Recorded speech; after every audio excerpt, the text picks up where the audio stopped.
Lingkod-lingkod ko nga rin ay. Nalingaw ko rin lagtabi. Feeling ko rin. Isa man. Oo, nagbebenta ka ba ng gamot? Wala ay. Para las Pilipinas. Kamusta? Malo. Ano, Paul, ako si Paul. Cool. Ano, exploration. Pero yung parents ko, Bisaya, puro Cebu. Oo. Para ipadala sa Pilipinas. Ikaw, what's your name? Early. Hurley, Malo.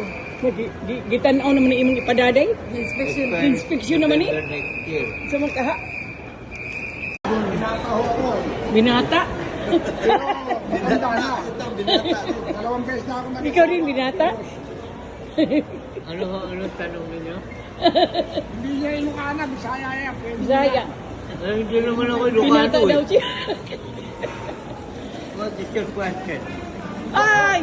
You don't speak Tagalog?